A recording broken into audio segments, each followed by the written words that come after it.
I believe that in some cases, there's a law of diminishing returns for a kid to be involved in sports. They're not having fun. The parents aren't having fun. No. The coaches aren't having fun. No one's having fun. I think the environment today leaves the masses of the kids behind, and the foundation of what youth sports is all about is quickly kind of crumbling. What are those elements of a really good coach and leader that you think can create an environment for kids to be safe, for kids to have fun, for kids to learn, to grow? Maybe they're dealing with things you have no clue about.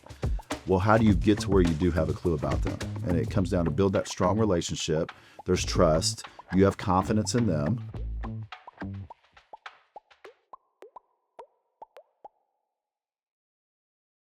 Today, we're diving into a topic that has impacted both of our lives for many, many years, and that topic is coaching.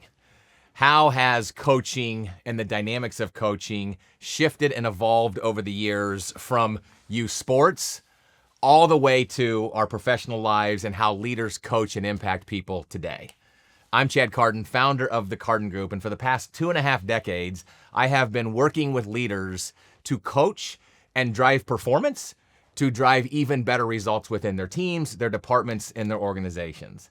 I've also had the luxury of coaching on the sidelines in youth sports. I've got 2 boys. I've been doing it for over a decade, and I've seen the dynamics, and they're very interesting as you look at how things have evolved and shifted over the years, which is what we're going to talk about. The guy next to me has a ton more experience. Josh, you want to introduce yourself? Josh Buffington, senior project lead and advisor with the Carden Group, and but for 2 decades prior to joining forces with Chad and the group, I was fortunate enough and blessed enough to coach varsity basketball at the high school level as a head basketball coach, also coached as a head assistant at the collegiate level. And sports have been a giant part of my life, big part of my life. Son of a coach, 32 years, he was a head coach, and really dating back all to my playing days. And it's just all the way through college and even beyond college a little bit. So it's just been a giant influence in my life and obviously the lives of my family as well. So, but not only at the varsity levels, as Chad said, as you said, really goes back to youth sports and everything you do, and you become kind of a sports family. But the interesting thing to me in this business, and I appreciate the freedom that the Carden Group's allowed me and that you've allowed me, is to take those similarities and the specifics from the game and from leadership and from coaching and even players, staff, team members, how you can really make some efficient comparisons in business, right, to where it can help move the needle forward in both different in both arenas. Yeah, which is what we're going to talk about today. We both have unique experiences because we've been a youth sports as a player. Yeah, we've been youth sports as a coach.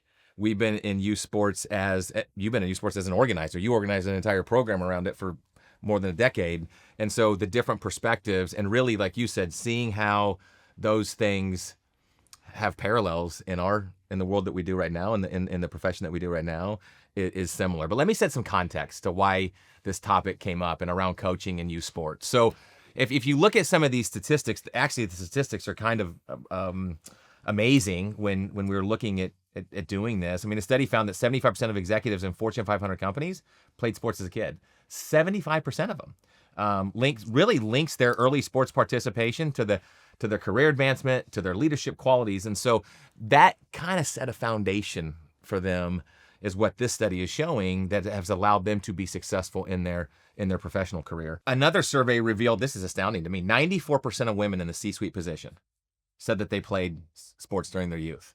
52% of them participated at a collegiate level. So of all the women in C-suite positions today, over half of them, saw it in youth and went all the way through college. High school athletes are more likely to attend and graduate from a 4-year college. That's interesting to me.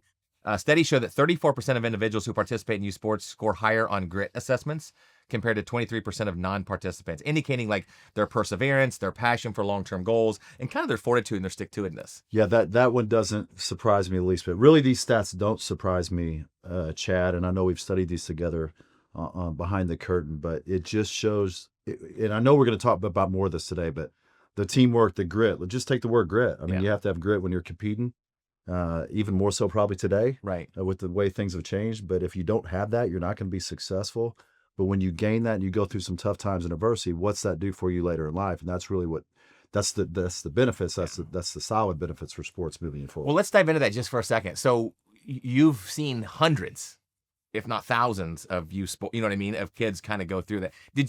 Have you seen, I'm sure you have plenty of stories, but have you seen, like, is there one that sticks out that said, when you got involved with a kid at whatever age? Because I know you started in like kindergarten. I mean, right. Brian was going to preschool. Have you ever seen somewhere you were like, you saw the dynamics change over the years? Absolutely. Yeah. Just tell me about that. Yes. The dynamic. Hold on now. The dynamics of sport, or the dynamics of just how the kid how they dealt with shaped them over the years by being involved in youth sports. Yeah, 100%. And you see it in different ways. And here's why you see it in different ways is because every kid's different. Yeah. Just like every audience is different that we walk into. And it's not about the coach. It's not about the coach. It's a very selfless position. But when you get to really, really dive into a program that you're building, whether it's a collegiate program, a high school program, a youth sports program, a club, it doesn't matter. And you have the time to really impact those kids' lives. And you get to see them from kindergarten or third grade or fifth grade, whatever the time is that you take over. And they're working with your staff and they're working with your team and you're working with them and you're getting down on their level. You see a lot of things. So yeah, the dynamics of evolution, they mature mentally, and they're never fully matured if you're coaching high school, even when they graduate at 18 years old. You get inside their lives, you get to know their family, what they're doing educationally, and obviously behind the scenes, because the fans and the public and the community and that eye only sees what's happening on Tuesday and Friday nights a lot of times. Right. And so it is a really fortunate position for a coach or a leader to be in that position, but it's also a very impactful position. Right. And you better be careful with how you lead. Yeah. Well, like you said, you have the lens. I'm not quite there yet. I'm getting there, but you have the lens of seeing some of the kids that seeing a lot of kids that you coached play at different levels for different coaches, and knowing kind of where that kid started or where that group started and how they've evolved into what they are today. Somebody who maybe just watching that game for the first time, they don't know that backstory. They don't have that entire kind of lens to see the totality of that growth. It's interesting. Yeah, and every kid's talent level is different, really. And how are they going to develop physically? How are they going to develop mentally? And then how are they going to develop really internally throughout? And that's why you see so many changes, because you're meeting them in many different spots during their lives. Yeah. And it is the butterfly effect. You know what I mean? I mean, you have an impact that you don't even realize that you have. But here's another one. I know we've looked at these, but 70% of executives believe, so 7 out of 10, and this is a University of Phoenix study, 7 out of 10 believe that playing youth sports helps develop key teamwork, communication skills, critical leadership roles. I mean, I just think that's phenomenal when you look at it. A couple more, again, this is just setting context of why we're getting into this. 72% of people who played sports as a kid report better decision-making abilities, quicker thinking, high-pressure work situations. And I think that is, something that I saw you do and that I've experienced is you did put our kids in situations where they weren't comfortable, right? Like when we would travel outside kind of our area and maybe the first time it was like, they weren't comfortable playing for me at times. It was shock. It was, what the hell are we doing here? It was, but you watch that and then 3 years later, you put them in that same situation, and they were that was their comfort zone, right? They were like, yeah, let's go play, right? Let's go play. And I think that helps on the floor. I also think that helps, like you mentioned, in just life, in the way that you kind of shape them as they go forward. Yeah, I feel sorry for kids that don't go through situations where they get out of their comfort zone, and you see that a lot as well lately. Yeah. And in many spots. And so that was one of our goals for sure with those young guys. Yeah. And then the last one here, again, to set the context, is, almost a little over a third of people who played youth sports remain physically active, which again, that we could get into that health benefit, but I think that, just remaining physically, and some of that's the competitiveness, some of that's they still want to live their youth accolades and their high things, but just staying active like that, I think that creates, again, a different dynamic than somebody who might not necessarily be active. So that's the context of youth sports. And if you look at it, again, we're looking at youth sports, but we're also looking at how it impacts organizations, professionals, leaders, and the dynamics of it. But let's kind of spotlight youth sports for a minute. So we could talk for hours on this, but what do you think maybe are the top 3 to 5 qualities? I know you said every kid's different. I completely agree with you. But in terms, what do you think there are 3 to 5 qualities that every participant, whether they have success or whether they maybe go for a year and maybe they fizzle out, what do you think the benefits are The benefits of being part of youth being a sport? part of sports. Yeah. Yeah, I think. Well, I think there are many. Right, there's a multitude of benefits. I also think it comes down to what environment did you participate in while you were in that youth sport, Right. and what coach did you participate under and his staff or her staff, and what was the parent group like, especially when we're talking youth sports, because that's a big piece of it. Right. However, when those things are all clicking, and I would say, clear and aligned, and for the most part, the greater good is going in the direction for the kid, which is ultimately what we want. The benefits are pretty standard. I think they become a harder worker. Okay. Number one, and I think that's important. I think they become smarter, and what I mean by that is they become more focused. They become locked in. And I think they obviously become a better teammate, Okay. working better together. So I could go through all three of those, what that means. Right. That's where the differences are between kids. But ultimately, they're just going to get to where they work at a better pace, harder. They're going to work smarter. They're going to be more focused, more engaged. And they're certainly going to understand that it's not only about them. However, we still want them to play to their energy and be the talented kid that their potential has. Well, you said a lot there that we could unpack. One is the coach, like the leader, sets the tone, Yes. right? I mean, the coach, the environment that he or she sets, how they corral the parents, because the parents is a whole nother story, how they get the kids to work together and accept their role, right? Not everybody's going to score. If you're playing basketball, not everybody's going to score 30 points a game. Mm-hmm. What is your role? Is it rebounding? Is it getting the 80? Is it playing good defense? Is it blocking? There's a lot of different things. And once you can get the kids to understand their role as a team, once you can get the parents to accept the role that the kid plays, you have better dynamics. Same thing as a leader, right? Once you create that clarity around who's responsible for what, how are we working as a team to work in one direction to get those results, right. Those similarities, if you could do that with youth as a coach, it serves you well. Or if you learn that as a youth, it serves you well as you go into other chapters, other phases of your life, right? 100%. Yeah. And unfortunately, they're not all learning it that way. Yeah. Right. But that is what it is. Just like there are a lot of employees and staff and internal leaders out there that potentially aren't learning it that way from theirs. But I mean, that's the game of life, right? That's the giant lab that we talk about. People are the X factor. But when they are in those situations, and there are multiple situations that are great like that. Yeah. Great things are coming out of that with the people.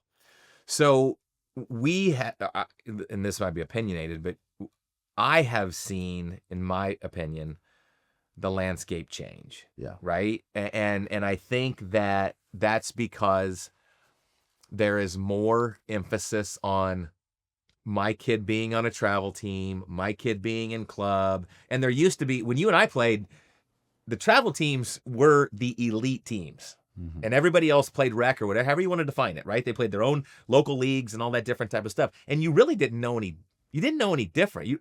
If you weren't on an elite team, you really didn't know that team was out there traveling, doing all this type of stuff, because you didn't have access to it like we do today.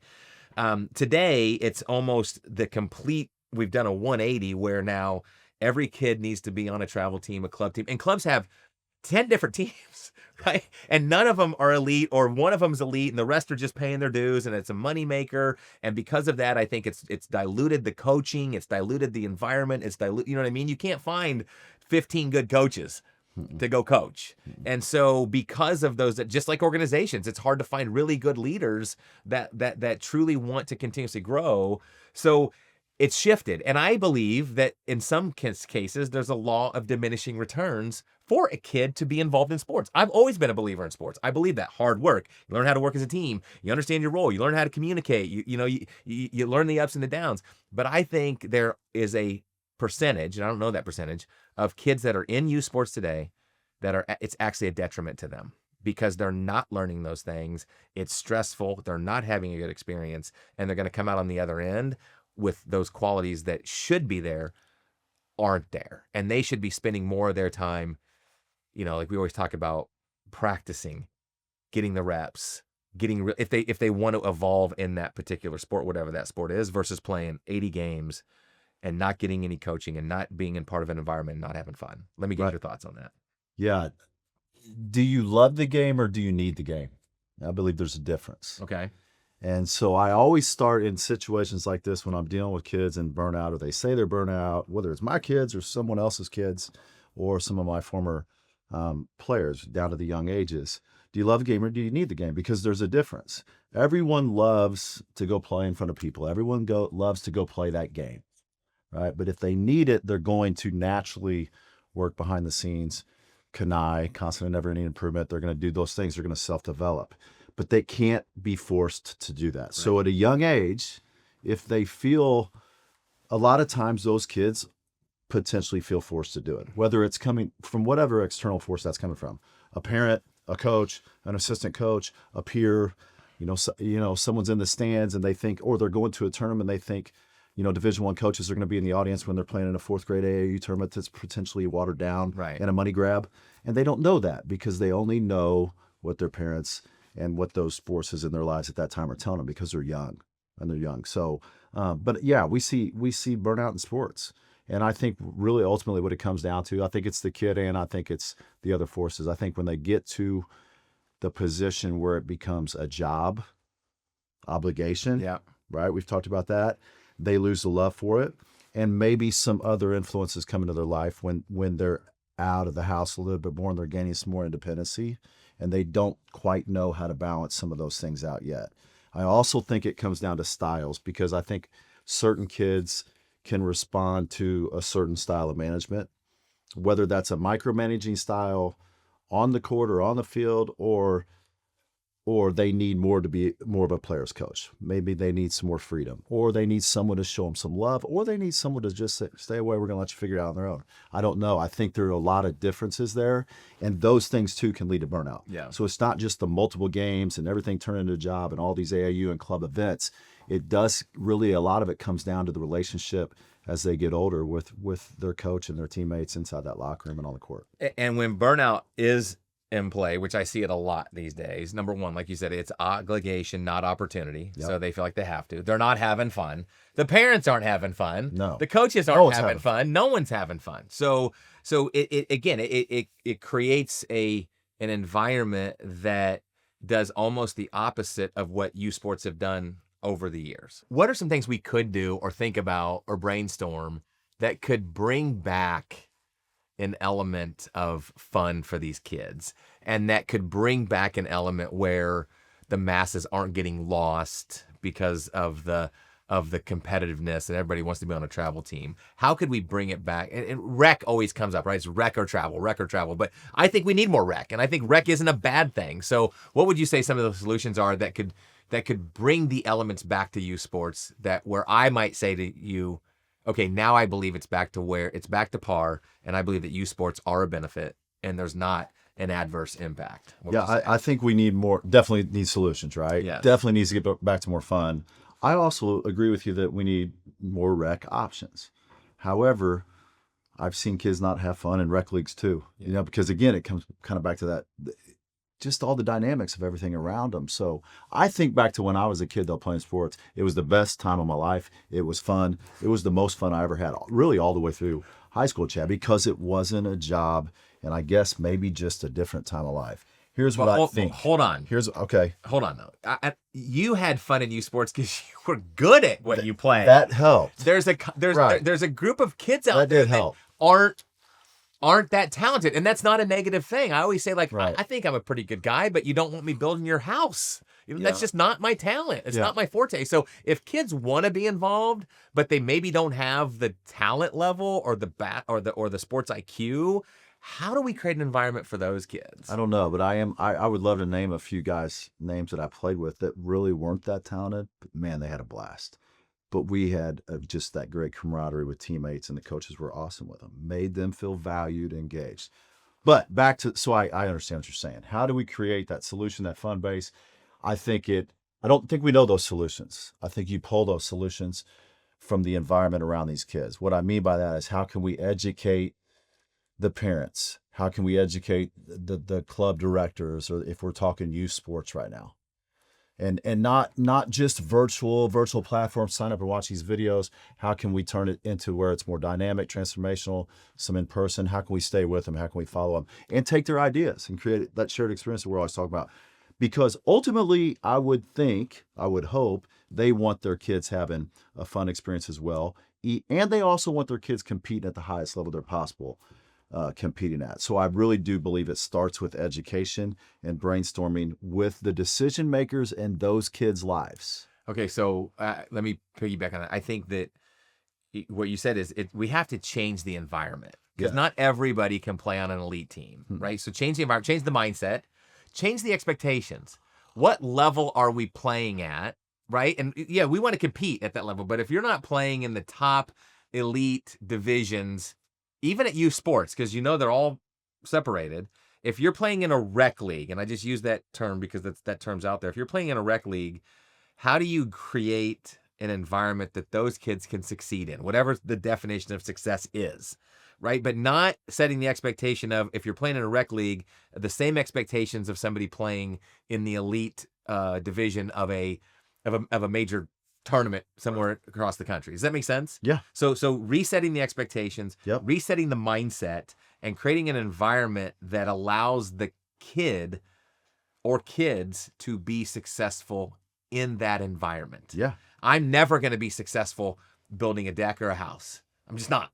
And so you put me in that environment. No, you put me in that environment, I am going to fail 100% of the time. You put me in another environment where I am going to be able to succeed and enjoy it and have fun with it. That's where we're going to live. And so we need to change mindset. But then if we can change that mindset, we also have to provide options where that group or that bucket of individuals can go play and not have the expectations that they're going to, be at the level that others are. And it's a floodlight framework, right? What some of those things, those ideas that come out of that can really lead to, hopefully, potentially more fun down the road for that team, that situation. Might be some different schemes and some different ideas for others.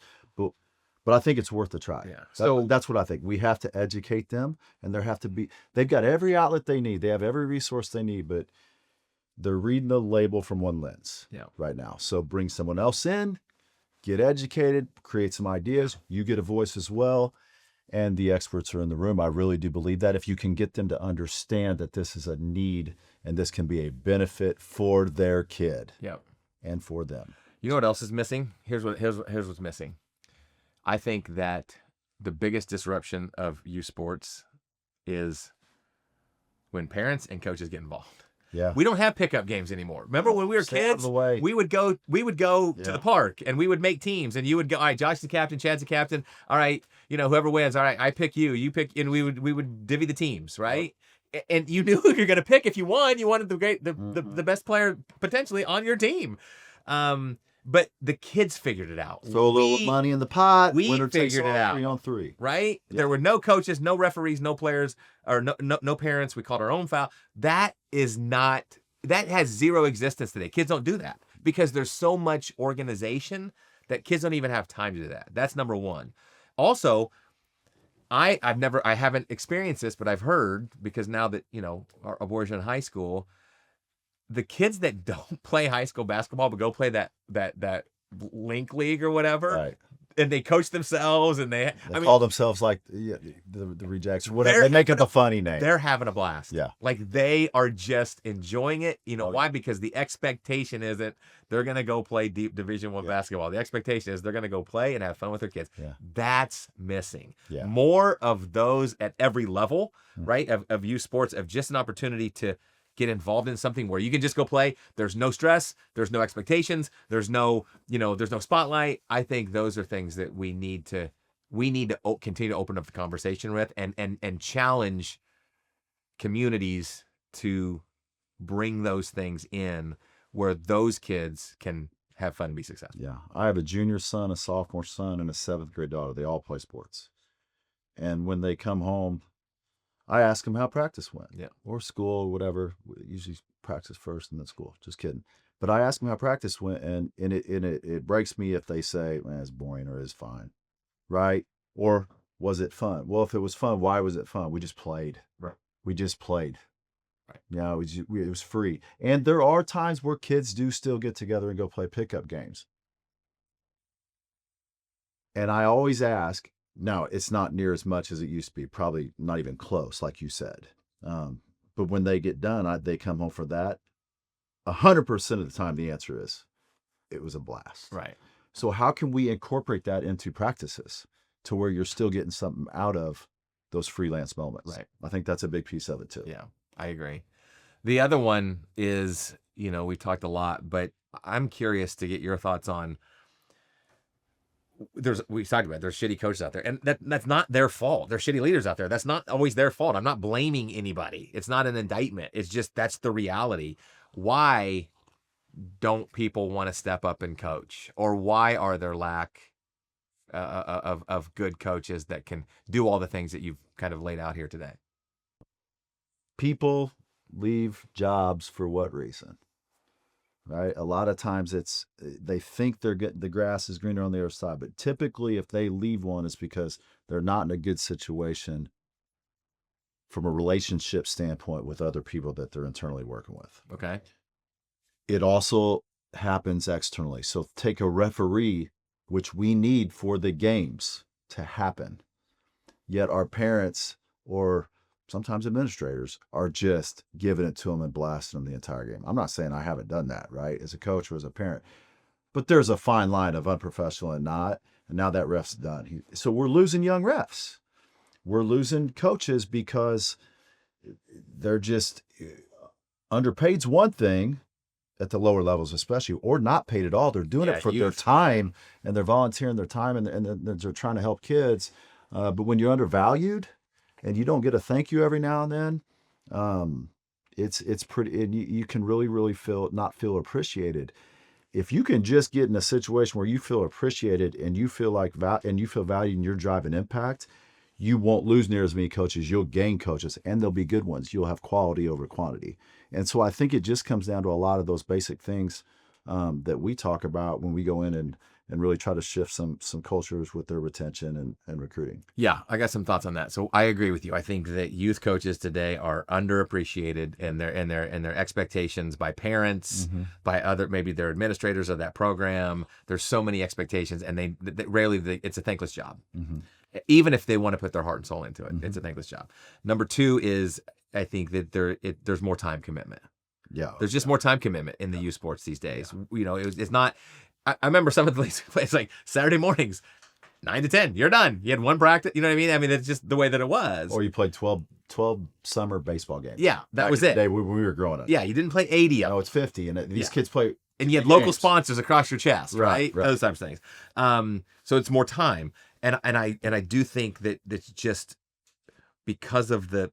And again, I'm one of those parents too. I'm not suggesting I'm not immune to any of this. I've been in part of this too, but because of the parents and the expectations and all the things that come on, it's just the additional BS. The good coaches are like, I don't need this. I don't want this. And then so what happens is if there's not a coach, there's not a team. And so you have to fill that with somebody, and whoever steps up, whether they know the game, don't know the game, whether they have the dynamics or don't have the dynamics, they're there as a body to kind of check the box to say, we have a coach. We know leagues in our community at the lower levels that they're begging for coaches, right? To make sure that they can fill teams. It happens all the time in some of our local programs.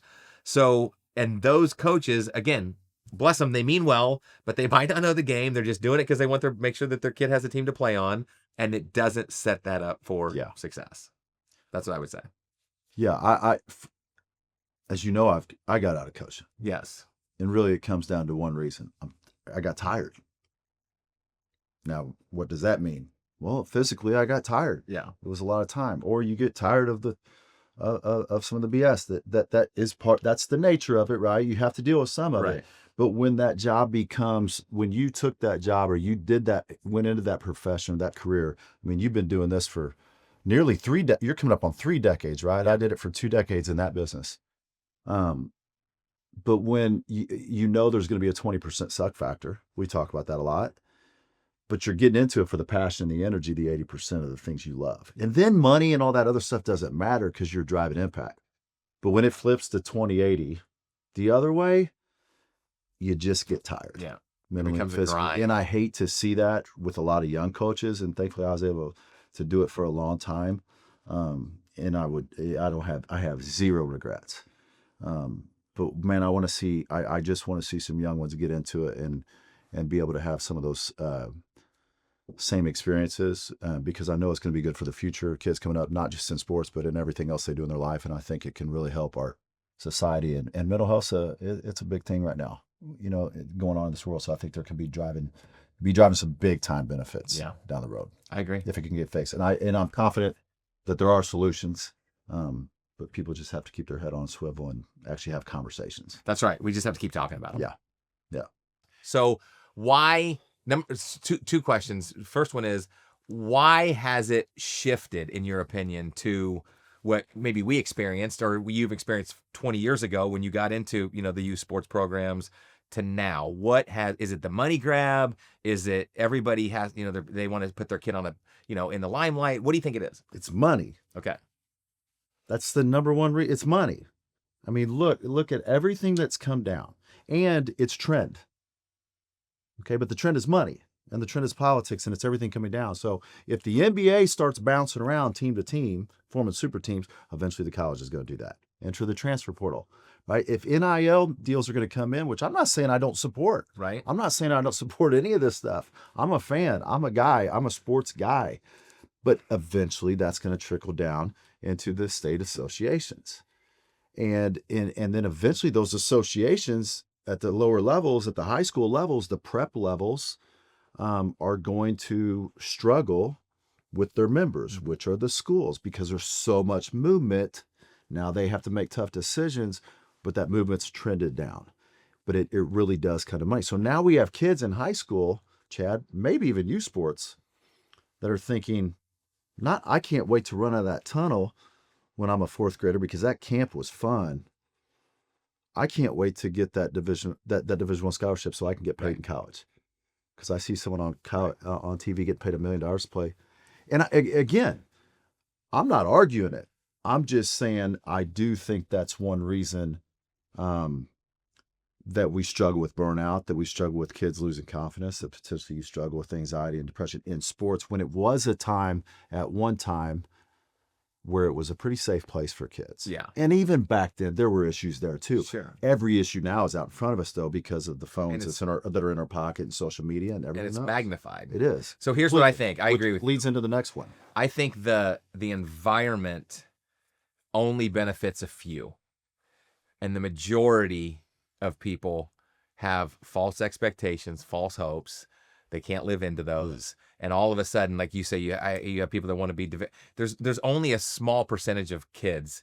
Youth sports is there to me. We just talked about the statistics, is there to set a strong foundation for you in whatever you do in life. But a lot of these kids, have false expectations that they're going to go D1, they're going to go NBA, and then they do all these different types of things. And then because there's no options these days for the rec leagues, the safe environment, the only place for these kids to go is a place where they're going to set themselves up for failure. Mm-hmm. Because you're right, the high schools are they're going to go watch the elite teams, and they might be there, but those C, D, E, F teams that I might be on do no benefit for me, except my parents paid the same damn amount of money you did to be on that freaking elite team. Right.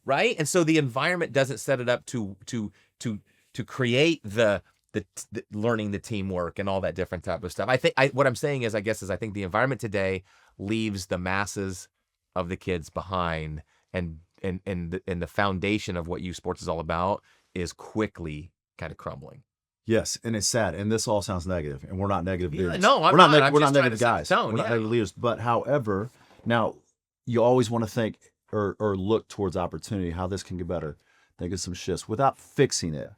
And that's my prayer, and that's always my hope. But I think we're spot on with some of the reasons and things that we're talking about, what it's led to in certain situations. Yeah. So let's kind of, and I appreciate you saying that. Let's look at maybe switching this a little bit. And you said something a couple minutes ago that really rings true, and I truly believe this. I believe that the environment is set by either the organizer of that program or the coach. Yeah. just like in organizations, the environment is set by the leader, Yeah. right? The leader and there are shitty coaches out there and there are shitty leaders out there. Let's just throw it. There are tons of them. But if a leader or a coach wants to control what they can control, because if you're part of a big program and you might be the coach of one team, maybe that's the only control you have, right? You can control how you run that team, how you run how you communicate with those parents, how you communicate and develop those kids. What are those elements of a really good coach and leader that you think can create an environment for kids to be safe, for kids to have fun, for kids to learn, to grow, and to really embed those principles early on that can set them up for, success later on in life? I think there's 4 of them. Okay. And we can, I can go through all 4 right now, Chad. And I'm not saying I was all 4, right? Because at times I wasn't the best coach, right? And when I wasn't the best coach, I wasn't the best leader. When I wasn't the best leader, I wasn't the best husband or dad. Right. We all do that. Sure. But I really do think when you're touching on all 4 of these, you have the chance to really impact some kids' lives, and then every life they touch from that point on. Think about that. Yeah, that's the important. butterfly effect. Right. So number 1, it's the physical element. Okay. So that's the X's and O's. That's get him in shape. That's the conditioning. Every coach has to have that. Most coaches have that. Would you agree? Yeah. Are you talking about like the physical, but also the skill set? Or is that Yes, I would say skill set falls into Okay. it, but it's the physical side of it. Can we, number 1, get them in shape physically, and number 2, like physically, I'm talking run fast, jump high, which is not hard to do these days because every resource is on that phone. They have more resources than we did back in the day. And 2, the X's and O's strategically.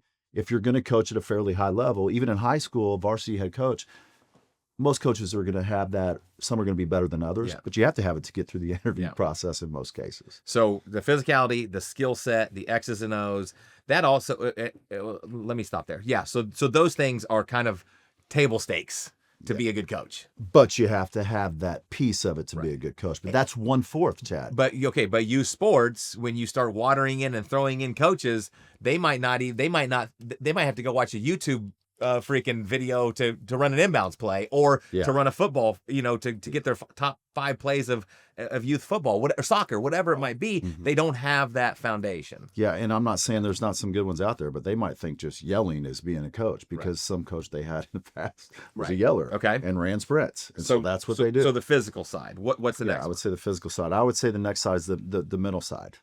I love this side, and it's the hype. It's bringing the energy. I don't care if you're analytical. You don't have to be an expressive. We talk a lot about styles. Someone on your staff has to get these guys or these girls, these ladies, ready to run through that wall for their head coach. Right.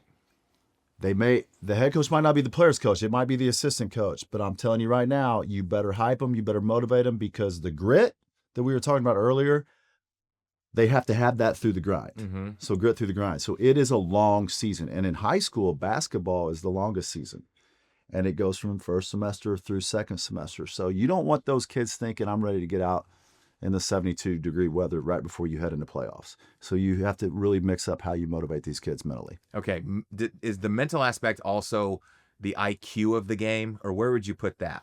Because I think that's what's missing too in youth sports. You put teams out there together that don't understand the IQ of the game. They might have the physical aspect. They might be in good shape. They might be able to dribble the basketball or throw the football or kick the soccer ball, whatever, but they don't have the IQ of it. Where does that fit? Is that mental to you too, or are you talking about something different? No. That's mental to me too, but here's the deal. If they're motivated and if they're engaged and they're like hyped, that naturally, research shows you're going to be more focused, and you're going to buy into the system more or buy into your role more because you're hyped to play for that guy, for that girl with these people every single day, and you just want to compete together. So then you embrace roles more, and you become a smarter player.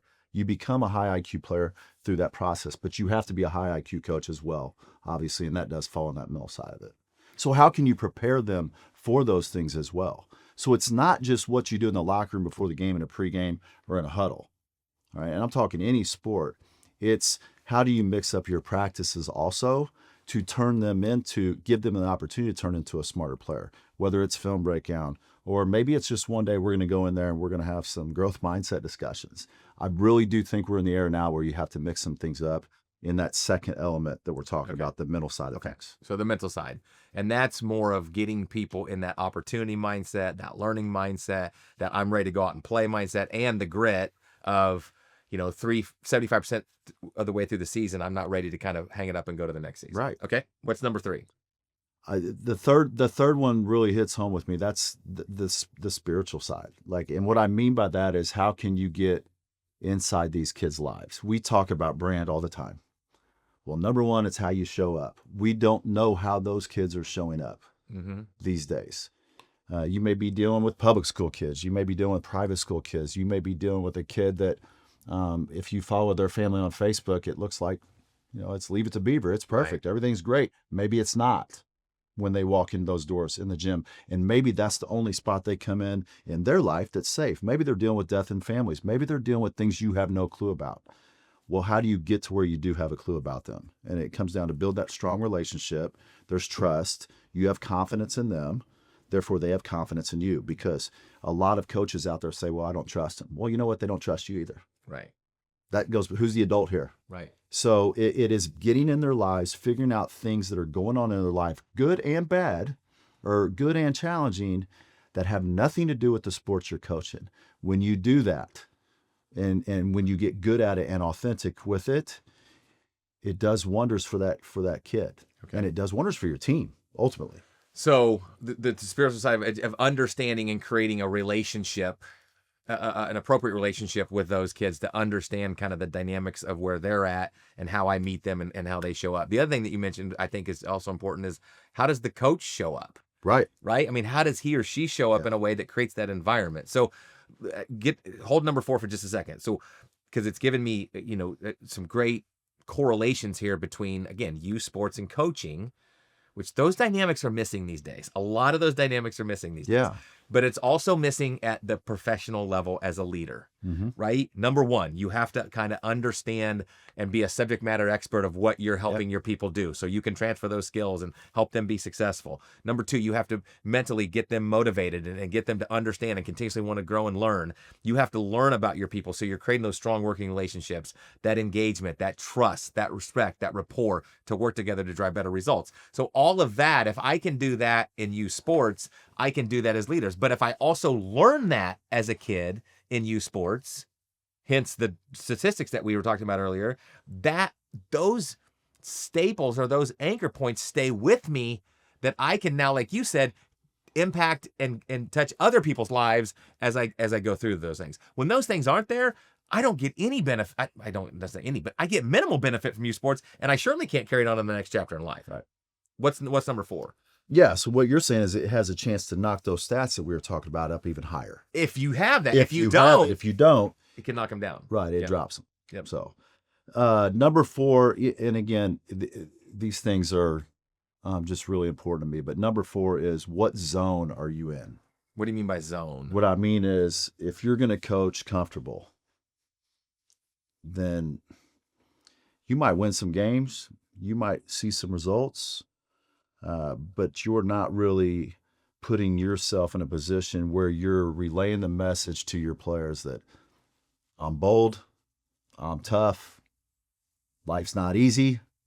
Sometimes we have to make tough decisions. Sometimes we have to fail forward. I really think you have to stretch. I think you have to get out of the box, and I think you have to have a pair. You just have to. You have to really put yourself out there at times and make tough decisions, Chad. That's what I mean by that. But to me, and maybe your thought process is different, when you say that, how I interpret that is, you have to be the example, right? Yeah. You have to be the example lead. And so if I'm that example and my kids buy into that, then when they're in a tough game, right? When it's coming down to the end of a game and it's close, or we're getting our ass kicked, or whatever it is, I want those same qualities to come out in my kids, right? Not to fold like a cheap suit, not to start bitching, moaning, complaining, not to start crying. It is what it is, right? We've all had our ass whooped before, and there's tough times and tough decisions where, as a coach, I have to show up in a way that A, leads that, but B, the second thing that you said is when I have that and have that pair, it ultimately sets a tone, and it allows the environment to be conducive to all the things that we talked about that are benefits of youth sports, right? Yeah. Okay. Yeah, 100%. It's just you have to get into your stretch zone because that's when good things happen. And I mean, I could give multiple different scenarios here, what that means, but it really depends on the environment you're teaching in. So if you want to become a better leader, no matter where you're at in your journey, if you want to be a better leader in your organization or just a better coach as you lead youth sports, check out the Design Leader digital course. It'll help you create clarity. It will help you create better results. It will help you create teamwork, and it will help create you and your teams up for a higher probability of success. I'll put the link in the description below. But last thing on this, tell me about a coach. Tell me about a coach that you know that's not you, that you saw really bring it. And talk to me about how you kind of watched that over the years and how those kids really benefited. Even if it's some of the same things that we just talked about, give me an example. And we don't need names or anything like that, but kind of give me an example of who that person was. Well, I learned a lot from my dad, obviously, but he coached in a different era. And one thing I really respect about him is every single program he went into, well, he wasn't scared to make tough decisions. Right. And it was just, he was a former Marine, fought in Vietnam, and he was never an assistant coach. But he was a strong Christian man, and he was going to do what he knew was right for his family. He was going to protect his family first. He's going to protect his team for sure. But what he did with teams was he always got into situations where he was taking over a team that was really, really struggling, or a program was struggling. So for him to get them to 500 or better, potentially, he was just unbelievable at building the program back. Yeah. Getting him to reset. So that it was amazing to me because he didn't always he's had some really good teams back in the day, but he didn't always have that talented team. And you saw that since you could have the ball in your hand. I mean, you were in the gym. Yeah, I grew up in a locker room, grew up sleeping on a bus. But the two that really stick out to me in this era, and one's on the eastern side of the state, one's on the western side of the state, are guys that just, and I've seen it in camps, I've seen it in practices, and they're not best friends of mine. They're definitely guys that I can relate to the way I wanted to coach. I've seen it in games, I've seen it in their success. It's energy. I mean, literally, it is energy on the sidelines. It's X's and O's. They know they're X's and O's, right? But that's table stakes. That's table stakes. Yeah, to play the game. It is energy. It is kids do not want to let those guys down. And then I see them later in life. Yeah. And they've got relationships with every single one of those dudes. And that's important. That's the one thing I was going to say. Even, your dad, I know I've known your dad for years. I've seen coaches where they're the players 10, 15, 20 years. You know what I mean? Mm-hmm. They're still in their lives. They get invited to weddings. They get invited to, all these different types of things. That's leaving a legacy that you have planted those seeds and created those anchor points in youth sports that have carried those kids, now adults, they've carried with them, and they give the credit to the coach or coaches or the staff that, help. And that might be multiple coaches, but that's what to me, that's the essence of youth sports. There's nothing. That's the essence of youth sports. Yeah, 100%. There is nothing better than going into a situation out in the public and someone that you coached in the past. Yep. Or someone coming up through the ranks, like young, calling you coach. Yeah. It's an unbelievable feeling. It's an honor. And even last night, I wasn't going to talk about this today. I saw 3 or 4 players that I coached last year. And it was, we had some great conversations, talking about the good times, talking about, some of the tough times.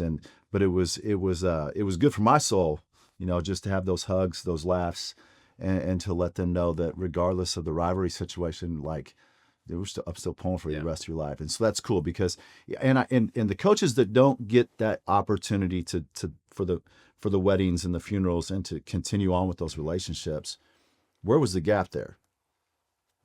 Who are we coaching for? Right.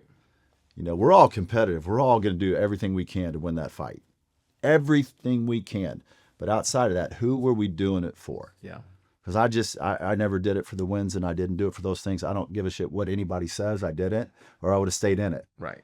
With some of the accolades that were coming. So, this is kind of touched some buttons today, bud.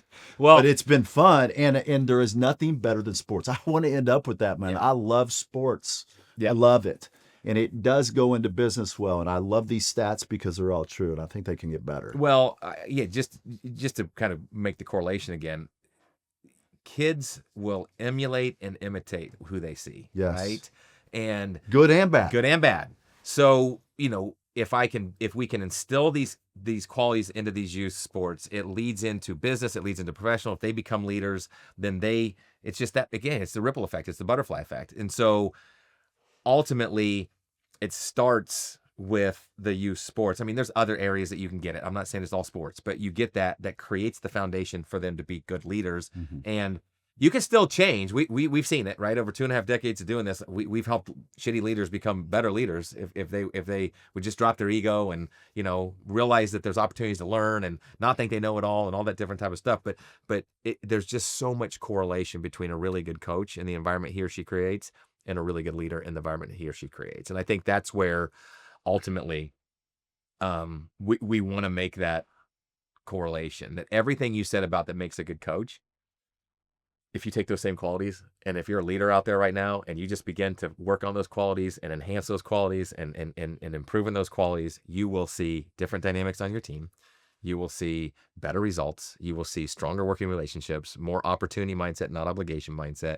It's just a fact. Yeah. It's just a fact. And you can't get around that. So ultimately, that's what I wanted to talk about and really get your thoughts behind it, because you see it in youth sports, but you also see it every day when you're out there working with our clients, when you're traveling the globe, all the different projects that you're doing. And I just really appreciate your perspective. Yeah. And I appreciate you doing this. If you're interested in more videos on how to become a better coach or a better leader, check out my next video, The Science of High-Performing Teams. It will walk you through how to create greater clarity, greater alignment, and create even greater results moving forward for you and your team in the future. Check it out.